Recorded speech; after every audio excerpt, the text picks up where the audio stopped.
இருந்தாதான் அருட்பெருஞ்சோதி அறிவு நிலைக்கு போக முடியும்.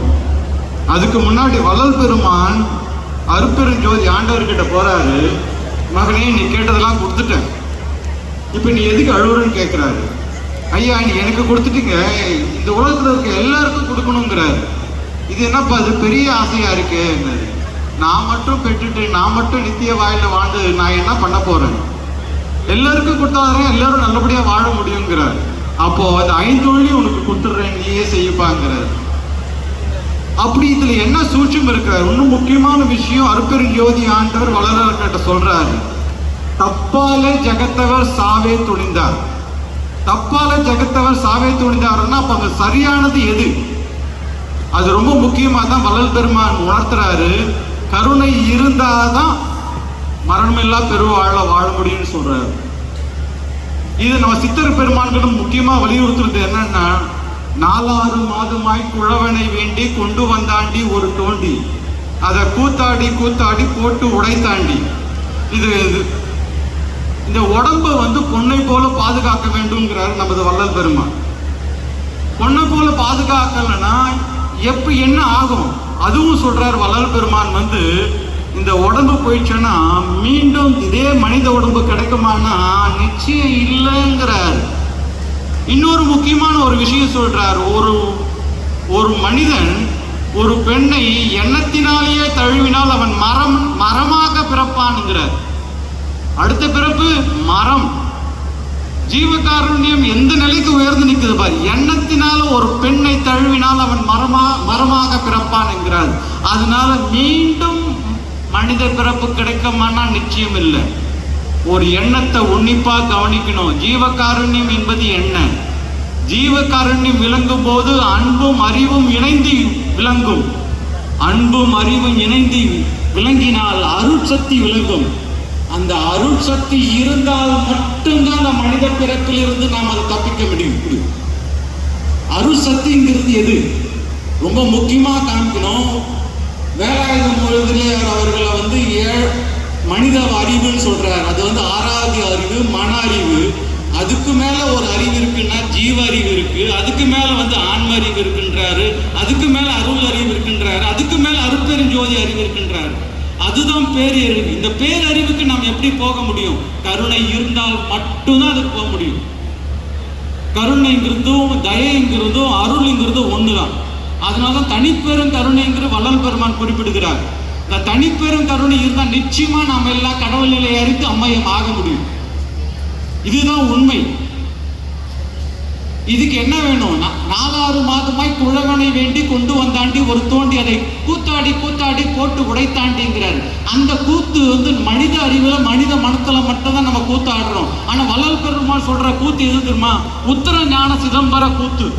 நடராஜ பெருமான் கூத்து ஆடுற அந்த கூத்து தான் வள்ளல் பெருமான் என்னங்கிறார். தான் ஞான சபை என்னுள் கண்டு, அந்த ஞான சபையில ஆன்ம சபை, அந்த ஆன்ம சபைக்குள்ள அருட்பெருஞ்சோதி இருக்காரு.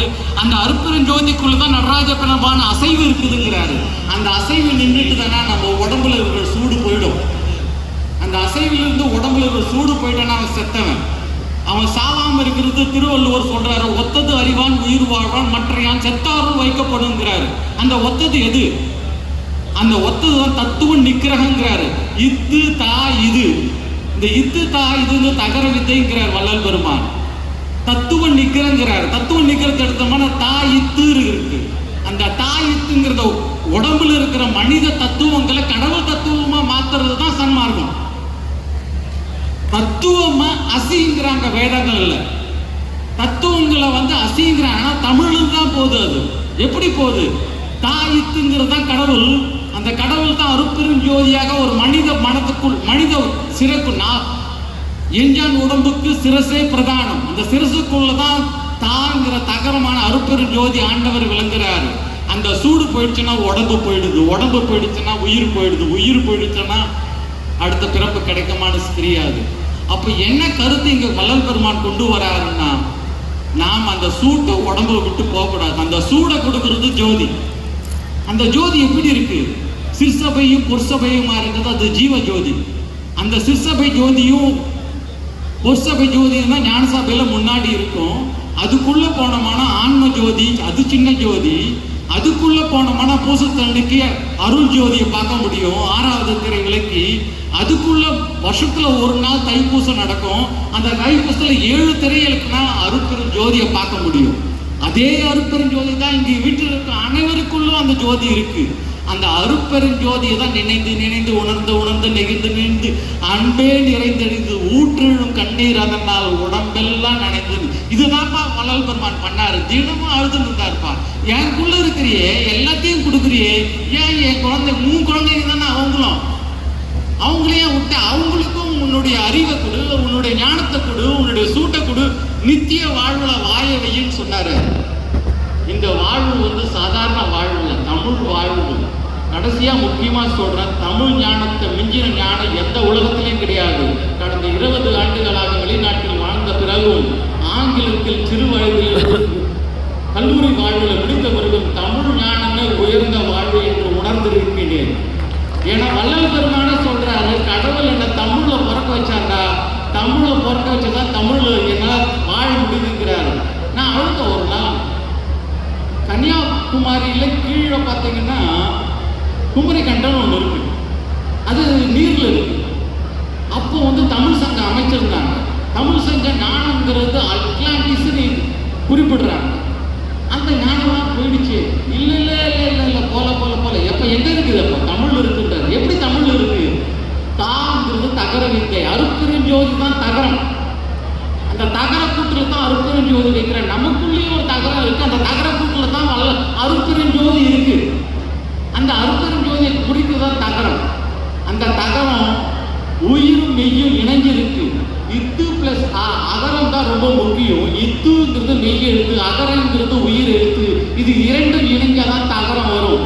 நமக்குள்ள உயிர் இருக்கு, இது நம்ம உடம்பு. இது ரெண்டையும் ஒன்னா செய்யற வித்தை தான் தகர வித்தை. அருட்பெருஞ்சோதிங்கிற சூடு ஜோதி நம்ம விட்டு வெளில போகாம இருக்கிறோம்னா இந்த தகவல் தான் நம்ம உணரணும். அடுத்தது மாங்கிறது ஆன்மா. அந்த ஆன்மா உயிராகவும் மெய்யா வருது. இன்னு பிளஸ் ஈங்கிறது உயிர் எழுத்து, இமிங்கிறது மெய் எழுத்து. இந்த 2 ஒழியை எழுத்தா மெய் வரும். தாங்கிறது கடவுள், மாங்கிறது ஆன்மா. இது 2த்தையும் ஒன்னா சேர்க்கிறது எதிரானா ஈழுங்கிற தமிழ் முக்கியமான ஒரு மெய் எழுத்து. தமிழ் சாகா கல்வியை உணர்த்தும் மொழி தமிழ் மொழி.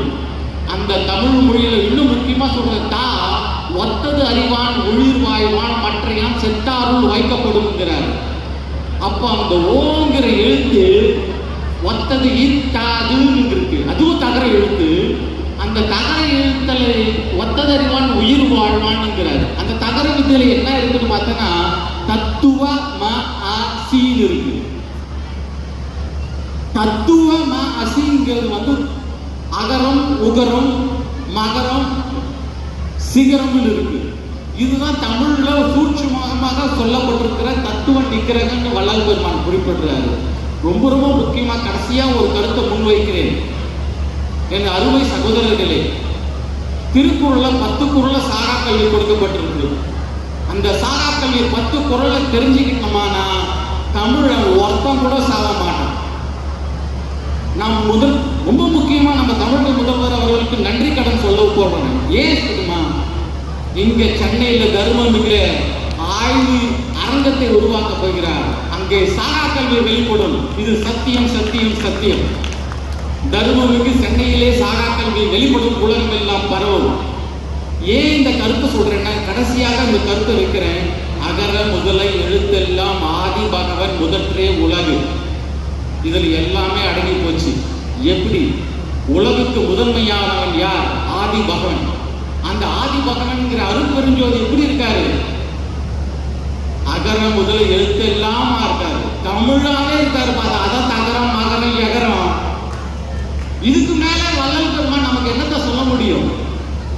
இந்த இதையும் பார்த்தீங்கன்னா ரொம்ப முக்கியமா நம்ம கருவூரா இருக்காரு இல்லையா, தஞ்சையில பெரிய கோயிலை கட்டுறாரு. அந்த தஞ்சை பெரிய கோயில் எதுக்காக? தமிழுக்காக கட்டுறாரு. எப்படி? நம்ம தமிழ் எடுத்தோம்னா உயிர் மெய், உயிர் மெய்னு 3ஆ பிரிப்போம். உயிர் நம்ம விட்டு வெளில போனா முடிஞ்சிச்சு கதை. மெய் எவ்வளோ முக்கியம், பொண்ணா காக்கணும். ஆனால் அந்த 2த்தையும் ஒன்னா இருந்ததுன்னா உயிர் உடம்பு விட்டு வெளில போகாது. அப்போ உயிர் மெய்யா இருக்கணும். அந்த உயிர் மெய்யா இருக்கிற வித்தை தான் தமிழ் வித்தை, தமிழ் சாகா கல்வி. அந்த லிங்கத்தை சிவலிங்கத்தை எடுத்தோம்னா சிவலிங்கம் ஆவிடை நமது கருவூரார் ஏற்படுத்திய கரு.